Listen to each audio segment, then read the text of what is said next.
આ એક ખબર તમે સાંભળી હશે અને આ ખબર સાંભળીને હવે તમને ખાસ કોઈ શોખ પણ નહીં લાગ્યો હોય, કારણ કે ભારતની ખાદ્ય વ્યવસ્થાના હાલ જ એટલા ખરાબ છે કે આવી ખબર હવે કોઈને ચોંકાવતી પણ નથી.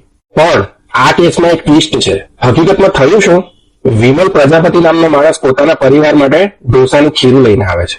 એની પત્ની ભાવના એ ખીરાથી ઢોસા બનાવે છે, પતિ વિમલ માટે અને પોતાની 2 દીકરીઓ માટે. મિશ્રી જે 4 વર્ષની હતી અને રાહા જે ફક્ત 3 મહિનાની હતી. પણ એ ઢોસામાં ઝેર હોય છે. એ ઢોસા ખાધા પછી પતિ પત્ની અને બંને દીકરીઓ હોસ્પિટલમાં દાખલ થાય છે.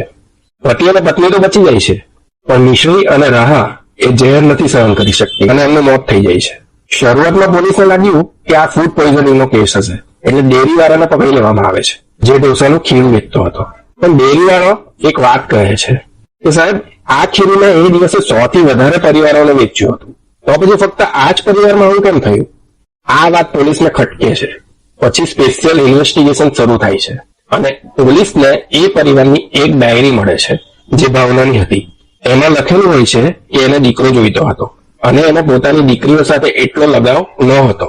પછી પોલીસ વધુ તપાસ કરે છે અને ખબર પડે છે કે એ દિવસે વિમલ સલ્ફાસના 10 પેકેટ લઈને આવ્યો હતો, જેમાં એલ્યુમિનિયમ ફોસ્ફાઇડ હોય છે, જે ખૂબ જ ખતરનાક ઝેર છે.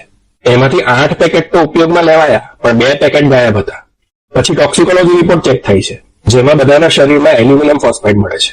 અને પછી સવાલ થાય છે કે કોઈ પોતાની 3 મહિનાની દીકરીએ ઢોસા કેવી રીતે ખવડાવે? અને ત્યાંથી જ સત્ય બહાર આવે છે કે આ બધું એક પ્લાન હતો. પતિ અને પત્ની બંને મળીને ઢોસાના ખીરામાં ઝેર મિક્સ કર્યું, પોતાના માટે ઓછું પણ મિશ્રી અને રાહા માટે વધારે. કારણ કે મોટા લોકોની સહન કરવાની ક્ષમતા વધારે હોય છે, એટલે પતિ અને પત્ની બચી જાય છે, પણ મિશ્રી અને રાહા આ ઝેર નથી સહન કરી શકતી અને મોતને ભેટે છે.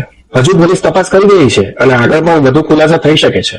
પણ વિચારવાની વાત એ છે કે આપણા સમાજમાં શું ચાલી રહ્યું છે? આ કોઈ લવર માટે પોતાના પતિને મારી નાખે છે અને કોઈ દીકરા માટે પોતાની દીકરીઓને મારી નાખે છે.